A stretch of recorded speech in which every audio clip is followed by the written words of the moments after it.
1절부터 12절까지 저랑 한 절씩 읽도록 하겠습니다. 헤롯 왕 때에 예수께서 유대 베들레헴에서 나심에 동방으로부터 박사들이 예루살렘에 이르러 말하되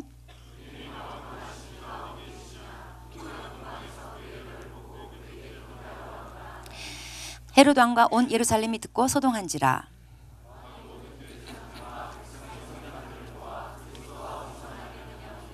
이르되 유대 베들레헴이 오니 이는 선지자로 이렇게 기록된 바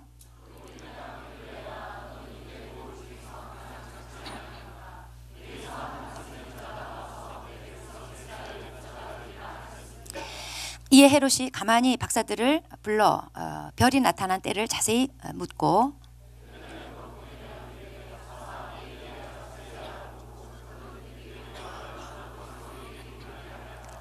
박사들이 왕의 말을 듣고 갈새 동방에서 보던 그 별이 문득 앞서 인도하여 가다가 아기 있는 곳 위에 머물러 서 있는지라.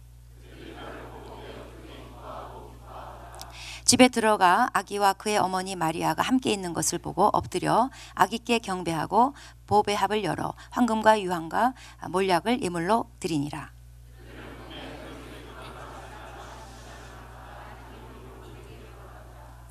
네, 동방박사 얘기입니다. 동방박사 얘기를 하자니 갑자기 크리스마스 분위기가 좀 날라 그래요. 옛날에 8월의 크리스마스라는 영화가 있었는데 오늘 그래서 말씀 제목을 3월의 크리스마스라고나 할까. 네. 예수님의 유아 시절에 대한 기록이 마태복음에 한 번 있고 누가복음에 한 번 있는데 누가복음은 예수님을 인자로서 오신 분, 인자로서의 메시아를 강조하는 복음서이기 때문에 예수님의 유아 시절에 관해서도 예수님의 인성에 대해서 강조하고 기록하고 있어요. 반면에 마태복음은 예수님의 유아 시절을 기록을 하되 예수님이 왕으로서 경배를 받았다. 여기에 초점 맞추고 기록을 하고 있습니다. 자, 1절에 보시면 이제 헤롯 왕 때 예수께서 유대 베들레헴에 나심에 베들레헴 룻기의 무대죠. 보아스가 오벳을 낳고 또 이세를 낳고 그리고 다윗을 낳게 된 다윗의 탄생지예요. 그러니까 베들레헴은 이스라엘 왕 그 다윗이 탄생하고 또 만왕의 왕 예수님이 탄생하신 유서 깊은 곳입니다. 이거는 이미 미가서 5장 2절에 예언된 말씀이었어요. 예수님이 태어나시기 7세기 전에 예언된 말씀입니다. 즉 하나님의 구원 계획은 즉흥적인 것이 아니라 이렇게 주님의 오래전부터 계획하시고 성취하신 것이라는 거예요. 자, 동방으로부터 박사가 이제 왔다는 건데 이제 우리가 줄여서 동방박사라고 부르죠. 이 동방이란 건 아마도 바벨론 지역이 아닐까 추측합니다. 또 여기서 박사라는 것은 오늘날의 PhD 개념이 아니고 점성학자, 천문학자 뭐 그런 쪽에서 종사하는 사람일 거예요. 자, 이들이 예루살렘으로 왔어요. 그러면서 유대인의 왕이 나셨는데 어디 계시냐 이렇게 수소문했어요. 우리가 동방에서 그의 별을 보고 그에게 경배하러 왔노라 이렇게 물어보고 다녔습니다. 이 사람들은 아마도 바벨론 지역 어디에 살면서 옛날에 바벨론 포로로 끌려갔던 유대인들의 그 남아있는 자들이 흩어져 살던 자들이 그들을 통해서 아마 구약에 대한 얘기를 들어왔던 게 아닐까. 민수기 24장 17절에 보면은 앞으로 올 메시아에 대해서 한 별이 야곱에게서 나올 것이다 그렇게 예언돼 있어요. 그러니까 이들이 아마 별에 대해서 관심이 있어 보다가 어느 날 그 별로 보이는 그 무엇인가를 관측하게 된 거예요. 그리고 짐을 챙겨가지고 예루살렘으로 오게 된 거예요. 그래서 이 사람들이 그 별을 보고 왔다 이렇게 말을 해요. 자, 여기서 동방 박사들이 스스로 온 게 아니라 하나님께서 별을 띄우셨어요.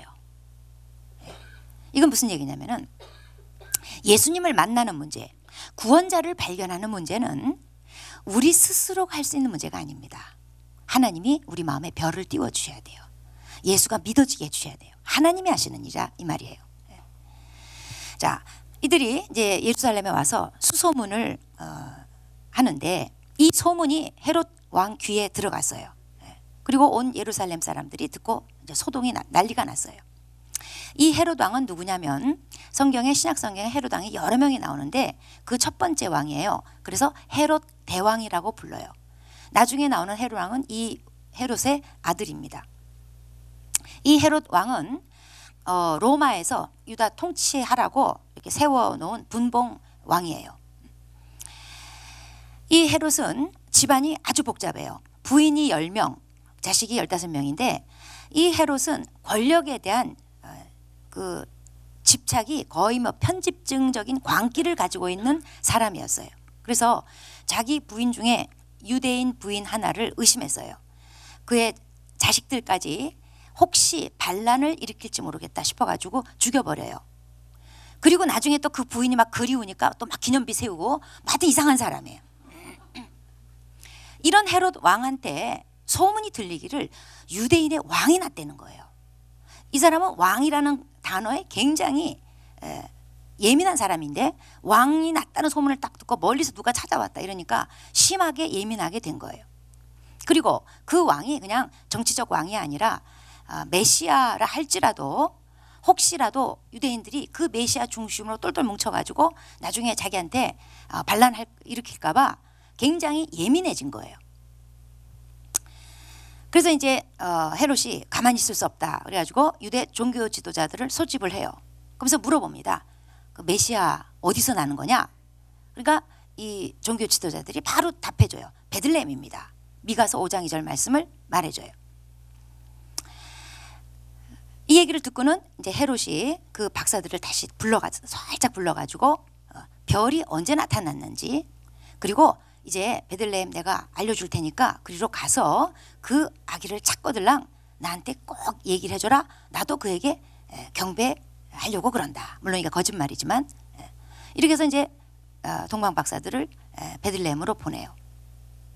9절에 보면 이제 이 동방 박사들이 베들레헴으로 향합니다. 그런데 왜 처음부터 이 동방 박사들은 베들레헴으로 가질 않았던 것일까? 아마도 그 봤던 별이 유대 땅으로까지는 인도했던 것 같아요. 그리고 이 동방 박사들은 당연히 유대 땅에 유대 왕이 나셨으므로 왕의 성읍인 예루살렘일 거라고 그냥 생각해버린 거예요. 그들의 상식적인 판단에 따라서 그때부터는 움직인 거죠. 인간적인 생각을 따라서 그냥 예루살렘으로 간 거예요. 그러다 보니 아마 그 별을 놓친 것 같아요. 그리고 이제 예루살렘 가서 구약에 능통한 사람들한테 이제 베들레헴이라는 얘기 듣고 이제 다시 베들레헴으로 기술을 이제 바꿉니다. 이건 무슨 메시지를 우리에게 주는가 하면은 때로는 인간적인 생각, 상식적인 판단만 믿고 가다가 주님의 인도를 우리가 이렇게 놓치는 수가 있습니다. 우리가 하나님의 인도를 따라서 이렇게 간다고 이렇게 따라가다가 가끔 한 번씩 헤맬 때가 있어요. 그럴 때는 바로 그 자리에서 성경이 뭐라고 말씀하시는가 바로 찾아봐야지 돼요. 이제 베들레헴이라고 알았어요. 그래서 이들이 다시 발걸음을 베들레헴으로 돌려 가는데 가다 보니까 동방에서 보던 그 별이 문득 앞서서 인도하고 있는 게 보이는 거예요. 그러더니 아기가 있는 곳, 즉 그 집 위에 딱 멈춰서 서 있는 거예요. 여기서 그 별이란 게 뭘까? 여러 학설들이 있어요. 그런데 천문학적으로 너무 추측하시면 안 돼요. 이거는 천문학적으로 풀 수 없는 문제예요. 이건 그냥 확실하게 그냥 하나님의 그냥 주신 표적이었던 거예요. 천문학적으로 왜 답이 안 나오는가? 자, 그 별이 이 동방 박사들을 이렇게 앞서서 인도하다가 예수님이 있는 집 위에 딱 머물러 섰다는 거예요. 베들레헴은 예루살렘의 남쪽에 있어요. 본래 별은 여러분 하늘에 뭐 별로 관심이 없지만 오늘 밤에 가서 혹시라도 시간 있으면 보세요. 별이 동에서 서쪽으로 움직이는 것처럼 보이잖아요. 베들레헴은 남쪽에 있단 말이에요. 그러면 이 별이 인도했다. 별이 북쪽에서 남쪽으로 갔다 이 말이에요. 그런 건 없어요. 그러니까 여기서 나오는 별이라는 거는 자연 현상으로는 풀 수 없는, 납득할 수 없는 별이에요. 일설에 의하면 BC 5년경에 아니 5세기경에 뭐 첨성대에서 특이한 별을 관측했다는 기록이 있더라. 뭐 이렇게 막 너무 이렇게 꽤 맞추려고 하는데 그 좀 무리한 추측이고요. 그냥 이때 나타난 별은 하나님의 초자연적인 어떤 표적으로 보면 될 것 같습니다. 자, 그런데 여기서 동방 박사들이 베들레헴까지는 성경 말씀 가지고 갔어요. 근데 베들레헴 가서는 악이 있는 곳. 베들레헴도 뭐 한두 집이어야지. 베들레헴 가서 동으로 가요, 서로 가요. 거기 가서 어느 집인 줄 알고 들어가겠어요. 집집마다 다 들어가 볼 수도 없잖아요. 자, 베들레헴까지는 성경 말씀으로 갔어요.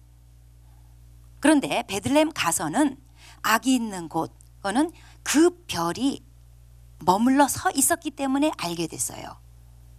이건 무슨 얘기인가? 우리도 신앙생활 하면서 그리스도인으로서 살아가면서 첫째는 성경 말씀이 인도하는 거예요. 성경이 말씀하는 대로 성경을 통해서 우리는 삶을 풀어가야지 돼요. 그런데 성경 말씀이 다 말해주진 않죠. 베들레헴까지는 인도해요. 근데 베들레헴 가서 어느 집인지, 예를 들어서 불신자와 결혼하지 말라. 이건 성경이 인도하는 바, 말씀해 주는 바예요. 근데 그녀랑 할지 저녀랑 할지, 근이랑 할지 전이랑 할지, 그런 거는 성경에 안 써 있잖아요. 이거는 그 별이 비춰주는, 머무는 성령의 인도를 받아야 된다 이거예요. 그래서 첫 번째는 성경 말씀, 그 다음에 디테일한 거는 성령의 인도. 그래서 어쨌든 이제 그 별이 그 집 위에 머물러 서 있는 걸 보고는 이 동방 박사들이 매우 크게 기뻐하고 또 기뻐했대요. 이거는 헤롯이나 예루살렘 사람들이 큰 소동을 일으키는 것하고 아주 대조적인 모습이에요. 그리고 이제 그 집으로 들어갑니다. 11절에 보면은 그 집에 들어가서 아기 예수께 경배를 하고 세 가지 예물을 드려요. 황금, 예수님이 왕이라는 의미겠죠. 유향, 이거는 제사장들이 성소에서 쓰던 물건이에요. 하나님께 올려드리는, 예수님이 제사장이란, 대제사장이라는 것을 상징해요. 그 다음에 몰약, 이거는 시체에 바르는 물품이에요. 예수님께서 이 땅에 무슨 일 하러 오셨는지, 우리의 대속제물이 되기 위해서 오셨다는, 죽으러 오셨다는 것을 의미하는 거예요. 자, 동방 박사에다가 이 세 가지 예물까지 얘기하니까 완전 지금 크리스마스 분위기예요. 여기서 잠깐 제가 크리스마스에 대한 몇 가지 오해를 좀 풀어드리려고 합니다. 보통 크리스마스 되면은 이제 교회들마다 성극을 하고 또 막 우리가 카드, 이제 요새는 별로 뭐 안 하지만 크리스마스 카드 주고받고 그래요. 근데 그때 꼭 등장하는 게 이 동방 박사 3명이에요. 근데 3명이라는 건 성경에 없어. 찾아봐. 없어요. 예물이 3가지야. 예, 뭐 알긴 아세요 그냥. 예. 그 다음에 그 카드에 보면은요, 동방 박사들이 마국간 구유에 누이신 아기 예수께 경배해요. 심지어 카톨릭에서는 그 성모 마리아가 우아하게 앉아 있고 성모 마리아한테 경배해요. 그런 카드들이 있어요. 그런데 성경을 잘 보셔요. 11절에 보면은 집에 들어갔대요. 마국간에 들어간 게 아니에요. 동방 박사들이 지금 예수님이 구유에 누워 있는 게 아니에요. 집에 계신 거예요. 무슨 얘기냐면 요셉하고 마리아가 나사렛 출신이요, 나사렛 사람이거든요. 거기서 이제 잉태를 했어요. 근데 그때 호적을 하라는 명이 떨어져서 이 두 사람이 베들레헴으로 갑니다. 이제 가는데 거기서 예수님이 탄생을 한 거예요. 그리고 어떤 연유인지는 모르겠으나 베들레헴에서 당분간 거주했어요. 그러다가 이제 헤롯 그 아이들 2살 이하 죽이는 사건 등등 해서 애굽으로 피신을 하게 됩니다. 그랬다가 나중에 다시 본래 고향인 나사렛에 가서 살게 돼요. 지금 이 베들레헴이 그때 어떤 연유인지 모르겠으나 그냥 머물러 있는 기간에 일어난 사건이에요. 자, 여기 나오는 예수는, 아기 예수는 베이비가 아니에요. 영어 성경 찾아보시면 young child예요. 헤롯이 2살 이하 아이들을 죽이라고 했잖아요. 그러니까 예수님께서 2살 이상은 안 됐고 태어나서 2살 이하의 어느 시점이에요. 제가 팁으로 좀 더 알려드린다면, 여러분 그 BC AD를 나누는 예수님 태어난 시점, 그게 연도수가 사실 좀 미스가 있습니다.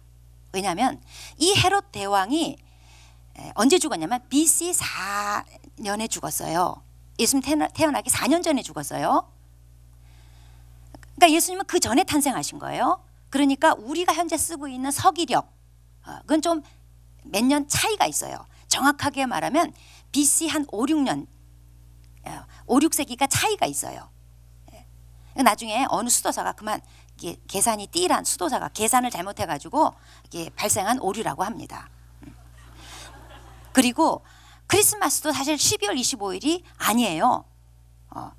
잘 계산해보면 대략 9월 말쯤 된다고 합니다. 그러니까는 크리스마스에 대한 환상을 다 지우고 그냥 예수님만 사랑하세요, 그냥. 자, 12절에 보면은 이 사람들이 이제 경배를 마쳤습니다. 그리고 이제 돌아가려고 하는데 꿈에 하나님이 나타나셔서 헤롯에게로 가지 말아라. 다른 길로 돌아가라. 그래서 이 동방 박사들이 다른 길로 돌아갔더라. 이렇게 기록하고 있어요. 자, 이거는 무슨 얘기냐? 예수님을 만난 자의 삶은 그 이전 길과 같을 수는 없다는 겁니다. 정말 예수님을 만난 사람은요, 지금까지 살아왔던 것하고 다르게 살 수밖에 없어요. 다른 길로 갈 수밖에 없다는 말씀이에요. 자, 오늘 본문은 유대인의 왕이 나셨다. 이 소식 앞에서 대조적인 두 부류를 우리가 보게 됩니다. 하나는 예수님이 어디서 나시는 건지, 메시아가 어디서 나시는 건지 전혀 지식이 없는, 그러나 그냥 무대 보러 그냥 찾아온 동방 박사들 한 부류. 또 한 부류는 누구냐면 예수님이 어디서 나실지 정확한 성경 지식이 있었던, 그러나 그 베들레헴으로 단 한 발짝도 움직이지 않았던 유대 종교 지도자들. 이 두 부류가 오늘 이 본문에 이렇게 대조되어 있어요. 이 유대 종교 지도자들은 구약을 훤하게 꿰뚫고 있었던 사람이에요. 그래서 헤롯이 메시아가 어디서 나냐 이렇게 질문하니까 바로 그냥 정답이 술술 나와요. 베들레헴이요. 바로 나와버려요.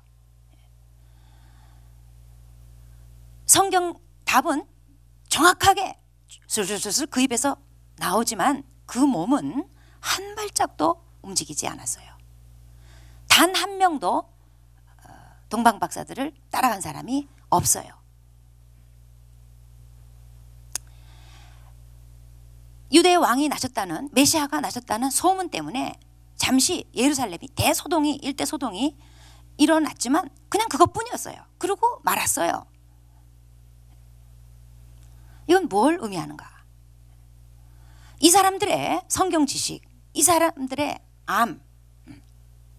이 성경 지식은 도대체 뭔가? 뭐예요? 그냥 지식을 위한 지식이에요. 여러분, 이걸 주의해야 됩니다. 지식을 위한 지식, 이걸 주의해야 돼요. 지식을 위한 지식 뭐냐? 우선 행동이 없는 지식, 행함이 없는 지식. 자, 유대 종교 지도자들이 이제 메시아는 베들레헴에서 태어난다. 이게 입에서 줄줄 나와요. 시험 보면 정답 콕 찍어요. 그런데 이 유대 종교 지도자들이 정말 베들레헴에서 메시아가 나올 거라고 믿었을까? 정말 믿었다면 한 명이라도 따라가 봐야 되는 거 아니에요? 아마도 이들은 메시아 정도면 예루살렘에서 나야 이게 좀 구색이 맞지 않을까 생각했을는지 모르겠어요. 베들레헴 같이 그 촌스러운 동네에서 대메시아가 나오는 게 좀 뭔가 이렇게 좀 믿기가 어려웠던 모양이에요. 정답은 알고 있었으나 믿진 않았어요. 아는 것이 믿는 건 아니에요. 자, 동방 박사들은 반면에 그 별을 봤어요. 그리고 그 별을 따라왔어요. 그리고 그리스도께 나왔어요. 그리스도께 경배했어요. 그리고 하나님이 다른 길로 돌아가라, 그렇게 꿈에 지시하니까 그대로 또 다른 길로 돌아갔어요. 아주 대조적이에요. 우리가 말씀을 읽고 깨닫고 설교를 듣고 성경 공부를 해요. 그런데 그 모든 것들이 과연 주님을 섬기는 손과 발로 움직이냐 이 말이에요.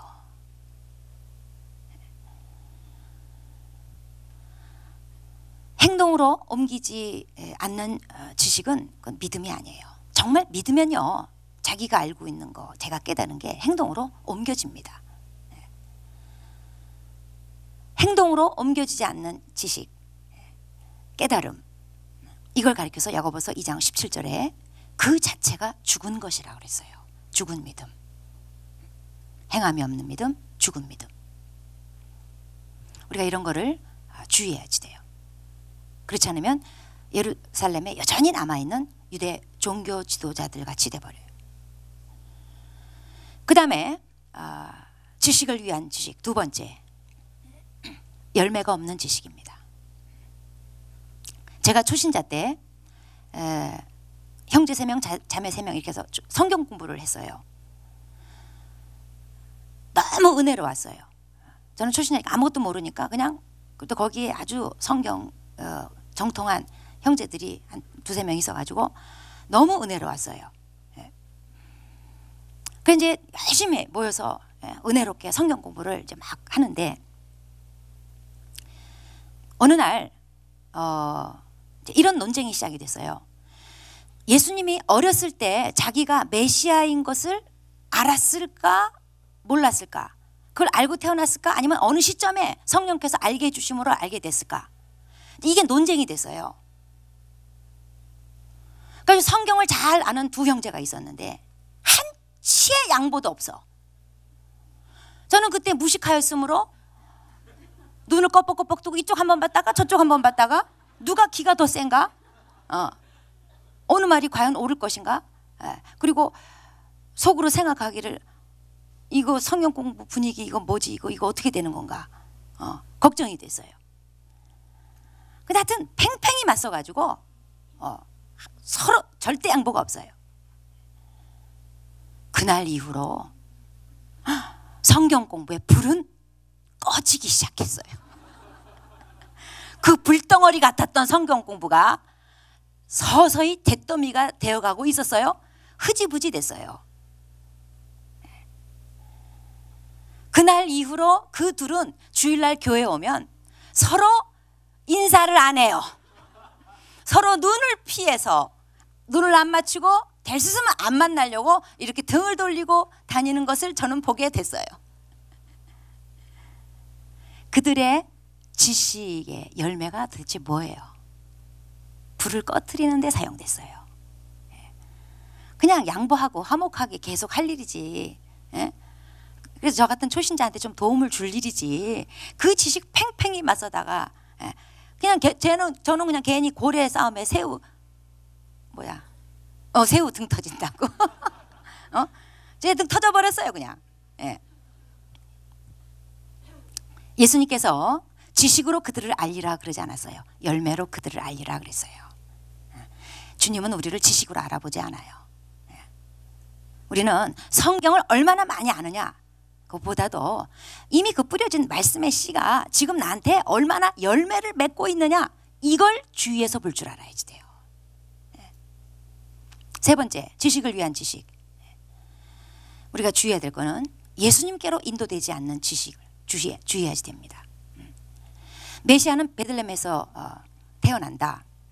하지만 이걸 알았지만 한 명도 베들레헴으로 가본 사람 없어요. 그런 그들의 지식은 도대체 뭘 위한 지식이에요? 예수님께로 향하고 있질 않아요. 사도 바울이 사도행전 13장 27절에 예루살렘의 종교 지도자들을 향해서 이렇게 얘기를 합니다. 안식일마다 외우는 바를 알지 못해서 예수를 죽였다는 거예요. 그들은 안식일마다 모여서 메시아에 대해서 절절절절 말씀을 외웠어요.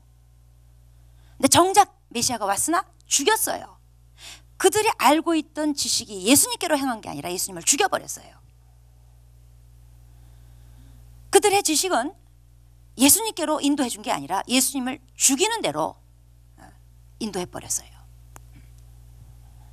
동방 박사들처럼 지식이 아기 예수께로 가게 만들고 경배케 만드는, 아기 예수께로 예수님께 경배하는 것으로 마침표를 찍게 만들어야, 이게 지식인 거예요. 한 번은 어느 형제가 저한테 그 모세의 그 시내산 있잖아요. 사실은 거기 있지 아니하고 아라비아 어디에 있다는 게 최근에 발견이 됐다며 그 방대한 그 증거 자료들을 저한테 제시하면서 한 2시간 분량가량 그 영상을 보라면서 저한테 꼭 보라고 소개를 해줬어요. 저는요, 시내산이 아라비아에 있건 아차산 옆에 있건 간에 나한테는 그런 게 중요한 게 아니에요. 2시간 그 영상 볼 그 시간 있으면 차라리 저는 그 시간에 주님의 얼굴을 구하겠어. 뭐 시내산 높은 꼭대기 올라가서 하나님을 얼굴과 얼굴로 대면했던 모세, 너무나 주님을 가깝게 만났던 나머지 주님의 영광이 덮여서 산 밑으로 내려왔을 때 그 얼굴이 너무나 눈이 부셔서 수건으로 가려야 했을 정도가 됐던 모세, 저는 그걸 사모해요. 그 2시간 있으면 차라리 그 시간에 기도하고 좀 나도 하나님을 얼굴로 대면해서 좀 영광이 좀 임해가지고 교회 왔더니 애들이 막 눈이 부셔요. 좀 수건으로 좀 덮을 일이 좀 있으면 좋겠어. 좀 그 영상 볼 시간 있으면 그건 누가 시간 많은 사람이 봐서 결론만 내서 나한테 알려주라 그래. 어떤 지식이 나를 그리스도께로 인도하지 못한다면 그게 무슨 소용이 있어요. 그래서 성경에 지식은 교만하게 하고 사랑은 덕을 쌓는다고 그랬어요. 지식이 나쁘다는 게 아니에요. 예수님께로 인도하지 않고 있다면, 그 지식이 나로 하여금 예수님을 경배케 하지 않고 예수님을 제대로 만나지 못하게 만드는 거라면, 내 교만만 쌓는 거라면, 그냥 지식을 위한 지식으로 축적되는 거라면 그 지식이 무슨 소용이냐면, 이런 지식은 우리가 주의해야 된다는 거예요. 야고보서 1장 22절에 이렇게 말씀합니다. 너희는 말씀을 행하는 자가 되고 듣기만 하여 자신을 속이는 자가 되지 말라 그랬어요. 여러분, 기가 막힌 설교 듣고 싶죠? 성경을 더 많이 알았으면 좋겠죠? 사실 우리는, 현대에 사는 우리들은요, 영적 영양 과잉이에요. 영적 과식이에요. 사실은 너무 설교 넘쳐나고 너무 훌륭하신 분들 많고 너무 깨달음이 많고 너무 지식이 많아요.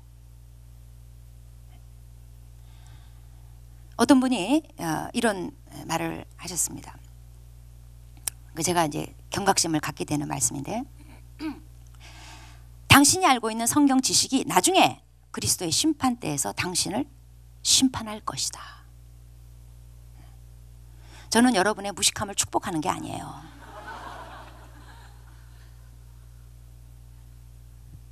그런데 제가 드리고 싶은 말씀은, 더 많은 설교, 더 좋은 가르침, 이런 걸 원하기보다 이제까지 들은 거, 이제까지 배운 거, 이제까지 깨달은 거, 그거 하나라도 행하는데 주력하려는 거예요. 10개 알았으면 11개 알려고 하기 전에 10개 안 것 가운데 나는 몇 개 지금 행하고 있는가, 그래서 열매가 뭔가, 이거를 점검하려는 거죠. 오늘 본문은 예수님이 베들레헴에서 나실 거라는 이 성경 말씀을 줄줄 꿰고 있었으나 한 발짝도 움직이지 않은 종교 지도자들 되기보다, 이런 건 좀 몰랐어도 별이 뜨자 그냥 만반의 준비를 해가지고, 여러분, 황금을 사왔다는 게 이게 보통 일이에요? 이게 보통 믿음이에요? 믿음 없이 돈 들여서 황금 사오겠어요? 그리고 그 길이 수천 킬로예요. 뭐 비행기 타고 한 몇 시간에 올 수 있는 그런 거리가 아니에요. 낙타 타고 몇 개월을 와야 도착할 수 있는 많은 대가를 지불해야 되는 여행이었어요. 그리고 예수님을 찾았어요. 경배했어요. 이렇게 행동하는 자, 그 지식으로 순종할 줄 아는 자 되시기 바랍니다. 기도하겠습니다.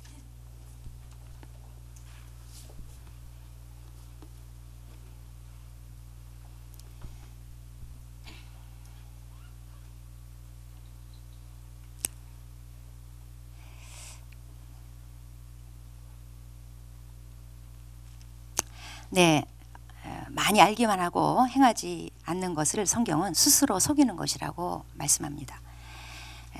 우리는 보다 더 많이 알면, 보다 더 좋은 설교를 들으면, 보다 더 성경을 깨우치면 내가 더 나은 신앙이 될 것 같지만 이미 우리는 영양 과잉 공급입니다.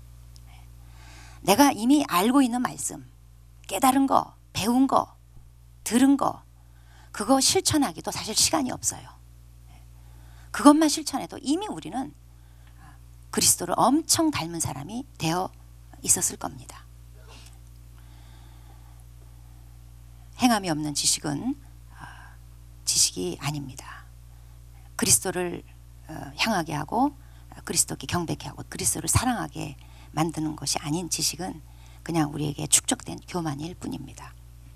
그래서 이 시간에 하나님, 제가 더 좋은 설교 듣고 더 좋은 깨달음, 더 좋은 가르침 받기 원하고 그런 거 추구하기보다 지금까지 깨달은 거, 지금까지 받은 말씀, 지금까지 가르침 받은 거, 이거 그냥 하나라도 더 행하는 자 될 수 있도록 제 자신을 돌아보고 또 그렇게 행할 수 있게 주님 도와주십시오. 기도하시겠습니다.